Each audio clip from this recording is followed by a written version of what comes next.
Bienvenue sur Mot pour Mot, le podcast de la ville de Meaux. Retrouvez toutes les semaines un nouvel invité qui viendra apporter un éclairage ou une expertise autour d'un thème cher à notre ville comme la culture, l'éducation, la santé. Je vous donne rendez-vous donc chaque semaine pour un nouvel épisode à retrouver sur toutes les plateformes de streaming et sur le site de la ville. En attendant, belle écoute.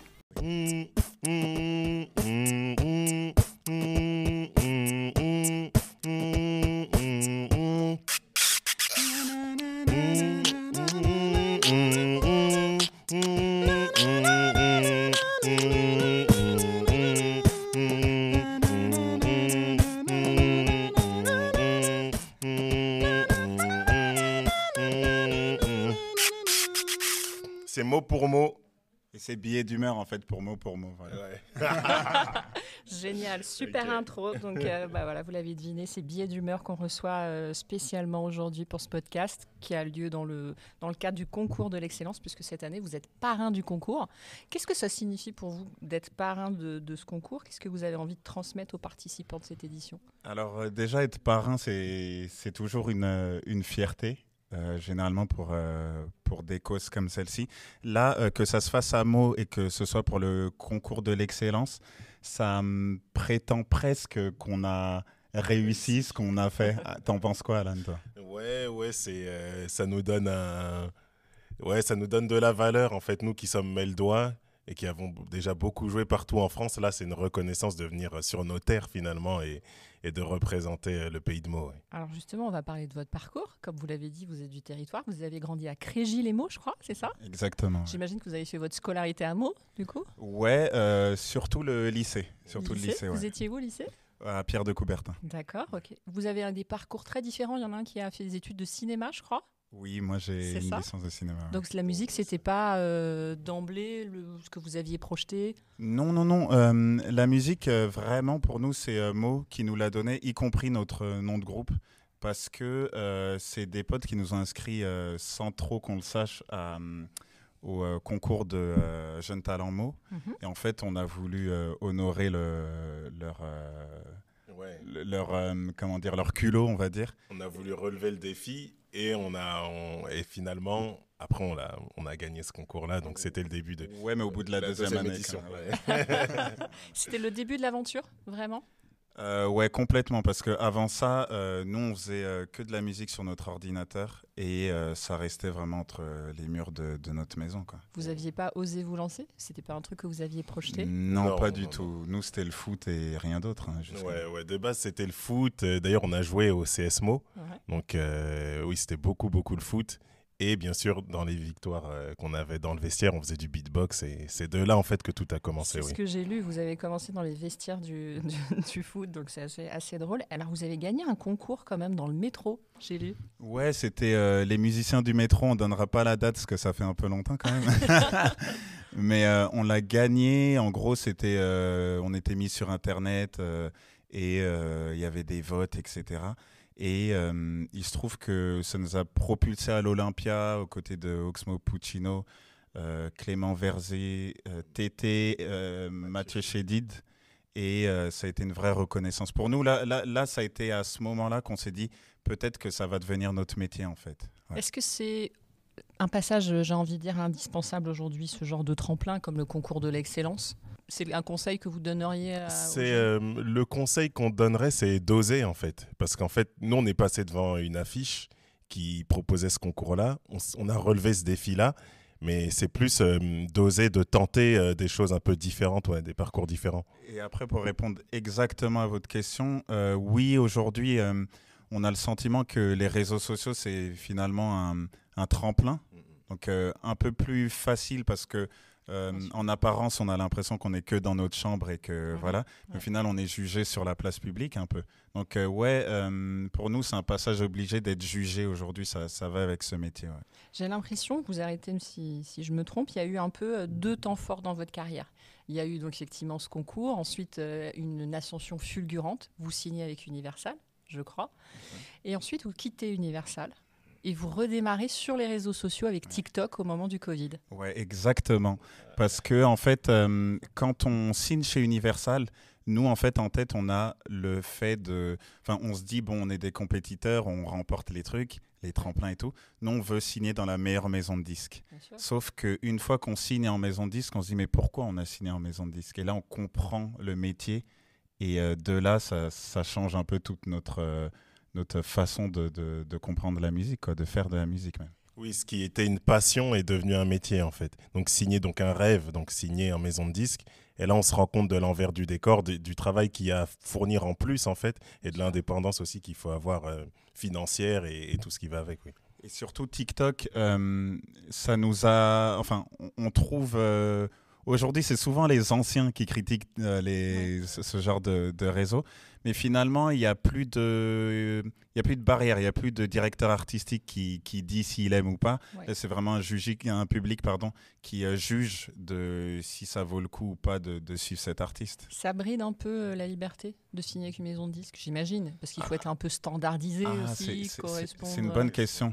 Nous, on pense qu'avec du recul, on n'était pas forcément prêts à signer en maison de disques. C'est-à-dire que tous savaient ce qu'ils voulaient de nous. Bon, évidemment, ils ne le disaient pas forcément parce que, voilà. Mais avec du recul, est-ce qu'on a eu le bon directeur artistique? Est-ce qu'on a eu, le bon comportement? Est-ce qu'on a eu la bonne communication? Ça, on ne sait pas. On ne refera pas l'histoire. Voilà. Je reprends les paroles d'une chanson, évidemment, que je connais bien et que vous aussi, vous connaissez bien. Je pensais avoir atteint mes limites, d'avoir pris des étapes un peu vite. C'est important de ne pas brûler les étapes. C'est les paroles de votre chanson. Il paraît que c'est la route. Oui, il paraît que c'est la route. Brûler les étapes, en fait, c'est un chemin.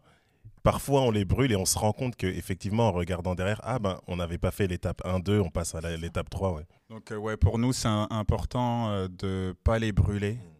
Et aujourd'hui, on remercie aussi nos parents parce qu'en fait, ils nous ont permis de ne pas les brûler quand ils nous disaient petit à petit, exactement, et que et d'aller en cours, etc. On comprend un peu mieux tout ça. Quelles leçons on tire finalement de tout ce parcours? Parce que c'est pas un parcours linéaire, c'est-à-dire que vous signez avec la maison de disques, vous la quittez, puis vous redémarrez finalement à zéro, mais d'une autre manière. Peut-être qu'on peut se réinventer et surtout, et là nous on le dit en tant que jeunes noirs de mots, etc. Finalement il n'y a rien d'écrit et peu importe d'où on vient, on a le sentiment qu'on peut s'inventer, surtout aujourd'hui et grâce aux réseaux sociaux. Ouais. Quel rôle quand vous pensez aux artistes que vous incarnez aujourd'hui, quel rôle vous avez dans la transmission, l'inspiration, l'accompagnement des jeunes? Qu'est-ce que vous avez envie de leur transmettre comme valeur? C'est important aujourd'hui parce que vous êtes des sources d'inspiration aussi pour toute cette jeunesse. Alors nous, on n'a pas... Alors on est content de l'entendre dire. Nous, on ne sait pas si on en est. En tout cas, on continue le chemin qu'on parcourt.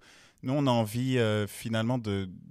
Si la question c'est quelle leçon on en tire de tout ça, c'est vraiment qu'il ne faut pas abandonner. En fait, il ne faut pas abandonner peu importe ce qu'on nous dit parce que nous, on a commencé comme dans tous les chemins. Quand on commence à faire quelque chose, on est d'abord moqué. Ensuite, il y a quelques personnes qui te suivent et ensuite, il y a tout un tas de personnes. Et si on peut donner un conseil à d'autres artistes, c'est que les copains, les potes, les frères, c'est pas le public. Et ça, il faut pas l'oublier, en fait. Il faut pas se limiter à ce qu'on entend de son entourage proche. Exactement. Il faut aller voir un peu ailleurs, ou des professionnels, ou pas d'ailleurs. Oui. Mais un public, en fait, c'est le meilleur juge. C'est le public. D'ailleurs, je conseille à tous nos auditeurs de vous voir sur scène.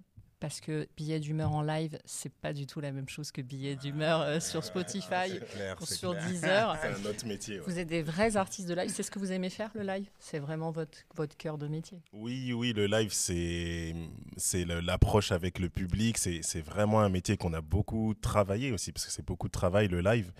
Et c'est l'endroit où on ressent beaucoup plus les choses. Le studio, c'est un autre boulot. Ouais. Il y en a qui sont plus forts en studio, plus à l'aise en studio qu'en live. Mais nous, vraiment, le live, c'est une super expérience pour nous. Ouais. Là, vous avez fait une tournée cet été. J'ai vu que ça avait fait plein de dates. Et là, en septembre, il y en a encore plein. Quels sont les projets à venir? Déjà, là, pendant qu'on fait le podcast, cet après-midi, on a un concert. À Melun. Oui. À Melun, donc voilà. Demain aussi, voilà, à Lagny, toujours dans le coin. Ce soir, vous êtes à Melun. Ouais, demain on est. Et là, vous êtes à Lagny. Et demain on est à Lagny et tout doucement, nous on va reprendre vraiment le studio parce que mine de rien, on estime qu'on est un peu radin sur les... Enfin, depuis toujours, hein, on est radin sur les réseaux sociaux, notamment au niveau de nos titres, et il faudrait plus en donner, quoi. Oui, oui, et en plus de ça, comme on est en totale indépendance aussi, on fait beaucoup de tournées. Le temps du studio est un peu réduit. Ouais, effectivement, on nous demande beaucoup, on nous envoie beaucoup de messages et tout pour jouer à droite à gauche. Et on répond favorablement, mais ça nous laisse un peu moins de temps pour le studio. Là, vous avez sorti récemment La Foule, Le Monde est beau, c'est les derniers titres. Est-ce qu'il y a un album en préparation ? Alors un EP, parce que même nous, on se rend compte qu'on a du mal à écouter des albums. Ouais. C'est vrai que c'est plus tellement... Comme il y a moins de support physique qu'à une époque, c'est vrai que maintenant on écoute un titre et on se fiche un peu de savoir s'il est sur tel ou tel album. Ouais, non, on va ressortir un projet, on veut pousser la direction artistique et...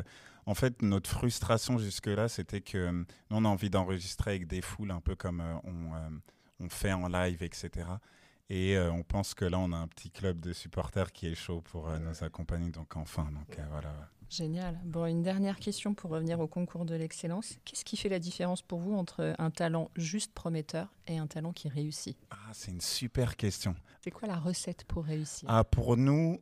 Alors, le talent en 2025, c'est savoir mettre en avant un travail pour nous. C'est pas on se réveille et en fait on a du talent. Quelque part aujourd'hui, on en voit sur les réseaux, il y en a qui ont vraiment beaucoup de talent. Oui. Par contre, en tout cas en musique et peut-être en foot, on peut en parler, ça demande une sacrée organisation en fait. Celui qui arrive à l'heure, hein, Alan ? Petit clin d'œil. Celui qui arrive à l'heure, celui qui se lève plus tôt et celui qui, c'est pas forcément travailler plus, mais travailler mieux, peut se faire entendre. Du coup, nous, on a hâte de voir les talents. Seulement, c'est un peu frustrant parce qu'au final, nous, on va les juger sur ce qu'ils font. Mais on peut faire quand même un big up à un talent Meldois qu'on a connu lors de... des passages divers et variés qu'on a fait dernièrement. Nous, on a vu Diane, et moi, j'ai eu la chance de travailler avec elle pour la première partie de Véronique Sanson. C'est un talent parce que elle sait écrire, elle sait chanter, etc. Mais elle sait surtout s'organiser. Quoi. Puis vous avez joué avec elle sur l'inauguration de la Cité de la Musique. Big up Diane. Super, merci beaucoup à vous. Et puis on continue à vous suivre. N'hésitez pas à aller sur Deezer, Spotify, Amazon. Laisse tomber, FDP, il paraît que c'est la route. Hollywood, qu'il faut voir en live, parce que c'est vraiment autre chose en live avec la Corée. Merci beaucoup, Alan et Brice, merci.